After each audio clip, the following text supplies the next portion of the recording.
Hey guys, Lucas here. So, I am getting better. It is day 2 of taking 8 pills a day regimen. Tomorrow I only have to take, I have to take 8 because I take 6 steroid pills and 2 antibiotics. And tomorrow I'll only have to take 6 pills total because it'll drop down to 4 steroid pills and 2 antibiotics. And then I'll do that for 2 days. And then the last 2 days of my treatment that's supposed to make me well, I'm supposed to take 2 steroid pills and 2 antibiotics. And so that's 4 pills. So the regimen was 8-8-6-6-2-2. Well, so that meant 4. So it went 8-6-4. Which is still a lot, but considering these pills are extremely tiny, they're easier to swallow in one big gulp, so I don't feel like I'm taking 8 pills. But it still is a lot. And having to use my diamond or space chamber or whatever it's called over my whole face for my inhaler is a lot for me because it's overstimulating because of the autism. But I still know that I need it, so I have to fight with myself to use it. It's just a whole thing. Sorry, I forgot that I turned on my heater this morning because it was very cold in my bathroom, and now I'm sweating, and I was wondering why I was sweating, and then I realized the heater's on, so I just turned that off. Anyway, today, I'm going to be talking about some really hard stuff. I said that I was going to share my mental health story, but I've decided I'm going to share it in pieces because I would rather not send myself into an episode, but I would rather also still share my story, but I'm afraid if I do it all in one video, I'm either going to trigger myself or someone else. So this is my official trigger warning. My story deals with a lot of childhood trauma, emotional, physical, sexual abuse. I am a sexual assault survivor. I have tried to commit suicide before. So if this is something that you can't handle, please, please, please, for your own health, for your own safety, for your own mental, please exit this video. Because I'm about to be very raw with everyone.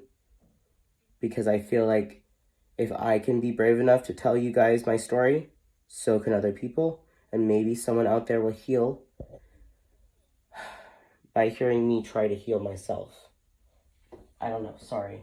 I have been dealing with an ant problem right now because I got my house all cleaned up and everything, but also the seasonal weather, because it's getting colder outside, is driving them inside, and I happen to have a window that's right here in the bathroom, and I think they're finding little cracks and able to get in. So I keep noticing them, so if I'm like, that's why, and I'm going to be treating my house for ants again. Anyway, so again, trigger warning. If you cannot handle this mental health story, please, please exit. Now I need to proceed before I lose it. So without sharing too much detail, I was born on December 14th, 1999. And I was born to a mother that was mentally and emotionally unable to accept being able to be a mother. She had had a very hard life. She had been abused. I'm not going to go into too much detail because that's her story, not mine. But I do know that she was hurt really badly. And she was using drugs, like heroin and cocaine possibly. And she was just off the rails. And she got pregnant with me. And she used while she was pregnant. She was tested for drugs while I was in utero, and it was confirmed. She suffered from preeclampsia. She could not carry to full term, and she gave birth to me 2 months before my due date. I was 2 pounds, 5 ounces, they rounded up to 6, 13 to 14 inches long. I was a very small baby, but I had strong lungs, And they realized that soon after there, I would not need a feeding tube nor oxygen. I could cry on my own, I could eat on my own, but due to my size, I was unable to breastfeed. So they bottle fed me with one of those preemie bottles, and they put a preemie diaper on me, and they said it came up to here. And I was so small, and it was so just unreal. And the people that had adopted her from her dangerous home life, my biological mother's dangerous home life when she was a child, showed up to this hospital because they loved her and they wanted to be there to see their grandchild. And when I came out, they loved me instantly, and they knew they would always love me. There was a moment where my adopted mother now, who was my my adopted grandmother then, the woman that raised my biological mother after the age of 10, stood there at the table while I was crying under the heat lamp, because babies do that. And she said to me, she said that she reached out her finger and she took my little hand, and my little fingers wrapped up around the end of her finger, her one big finger. And she said to me, "Don't cry, Grandma's here." And I quit crying. I don't remember that. That is a story that I have been told. But that's when she told me she knew that she loved me. Life was very hard. I'm not quite sure my whole story due to me being an infant. But my biological mother tried to keep them in the picture due to the risk of losing me because of the fact she was not stable. And when she decided she'd had enough and she wasn't going to follow their rules, she took off with me in tow. There were records of her not taking care of me when I was with her, records of her leaving me in her apartment for hours, record of her not changing my diapers, records of her just not being there, not being a present parent. And then when she took off and ran away, she completely cut off my adopted family. And they searched and they prayed and they prayed. And for 9 long months, they had no idea where I was. And then one day, my mother was sitting at the kitchen table and she was praying, "Lord, please protect my grandchild." And that was the day that the caseworker called. And the caseworker said they had found me and that I was safe, but I was scared and I'd been starved and I was traumatized. But they had found me and they could come see me once I got cleared. What had happened is that my biological mother had left me with one of her boyfriends or whoever he was. And this man did not take care of me. He starved me. He did not do what he was supposed to do. And I assume that she, considering how manipulative she was, probably told him that I was his. And I was not. This man took care of me in the sense that he kept me in his home. And then when someone came to check up on him because he had a criminal record, they found me and one other child that I know of, and possibly more. And then they took us to the hospital and then to foster care. And I was in foster care for a single month, but I displayed traits of being scared, being stubborn, and constantly getting into a fridge full of food. My eyes were huge. They were stuck open like that. I was so scared. And you can see it in the pictures. You can see the fear.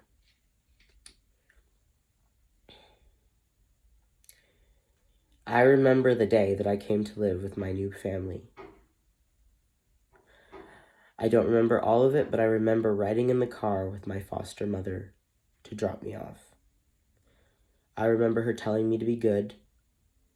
I was only 3, and I remember holding my Winnie the Pooh and looking outside of the van that we were in and just wondering, what life was going to be like in a new home.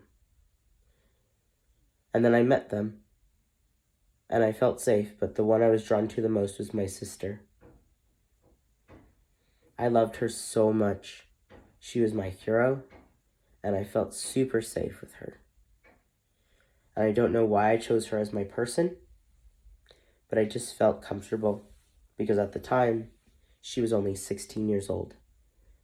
And she wasn't an adult, and she wasn't scary. Anyway, when you're that small, you don't quite understand what is going on in the world. And you don't understand the concept of abandonment. You see, I have a memory of my biological mother leaving me when she did. But it's very blurry. And it's all it is of her yelling, turning, and leaving the room. And I don't remember anything other than that. I have since gotten to meet this person, and she's a very sick individual. And I do not wish to associate with her because her mental illnesses affect her in ways that make her toxic and angry and dangerous to be around. And I don't want to be anything like her. But for the longest time, I was so afraid I would be because I thought it might have been hereditary. I didn't have the concept of abandonment, and I didn't have the concept that these weren't my real parents. And of course, asking and having been foster parents and adoptive parents, my parents sought counsel with people who had more information, like, should we tell our child they're adopted? Should we talk to him and tell him, her at the time, because I'm trans? And they were like, yes, share, tell your child, tell them the truth. It will encourage them. It will help them process what they're going through. But little did they know that by telling me that I was adopted, it did not give me the sense of pride. It did not give me the sense of I was chosen. It gave me the sense of what is wrong with me? Why did she not want me? What was so bad about me? And this internal in this internal sense of dread that I was someone's second choice or the lunch meat of the world that had been tossed aside casually. I did not take well learning what adoption meant. And as I got older, not even touching on the bully side of it, when kids would see my parents and they would make comments like, why are your parents so old? I feel awful for the way that I treated my parents sometimes because of how kids would make comments. There were times where I would get angry at them simply for being old. They couldn't help that, but I couldn't help that they were my parents and that kids pointed out that their parents were so much younger than mine. I felt like no matter where I went, my parents stuck out like a sore thumb. And I became ashamed of them, and I was a very disrespectful child sometimes because I could not cope with the fact that my parents didn't look like me and they didn't look young enough to be my parents in the first place. My parents were in their 50s when I was born. And so having a mother that was in her 20s when I was born, and now she's almost 40, and I'm 23, it was a long stretch trying to tell people that those were my biological parents. When they were white, I was brown, and they were 50 years my senior.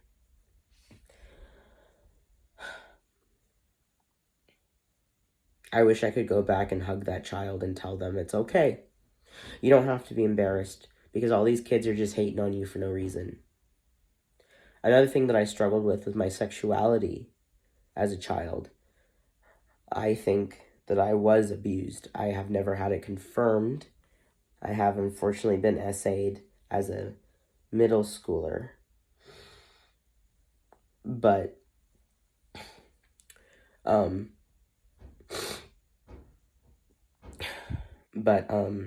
I don't have confirmation that I was sexually abused as a child. But I remember as a child, I would sit there and I would feel these feelings that were inappropriate for someone my age. And I would feel wrong and so much shame that I would wish I would just die or hide. And I felt my eyes doing things they shouldn't have been doing. And I felt the fear and the embarrassment and all of it just seeping into me, because I wondered, why do I have these feelings? Why do I have these thoughts? They don't make any sense. I'm not old enough to feel this way. This is at 5, 6 years old. I had these feelings. I also really was obsessed with the idea of having somebody to be mine, even at the age of 5. I became obsessed with other kids in my class because I wanted friends, but more than anything, I wanted someone to love me, and I wanted somebody to notice me and think I was special. And even in kindergarten, where you see little boys and girls holding hands, you wish that you were one of them. And it was even harder for me because I wished the little girl would hold my hand, but she was too busy looking at that little boy. And I went to a Christian school, and I, to them, was a little girl. It was one of the hardest things I ever had to go through, wondering if when I became big, like my teacher, if I would end up being alone because of what the Bible said about same-sex, and the fact that I knew right from kindergarten, first grade, that I liked girls or feminine presenting people.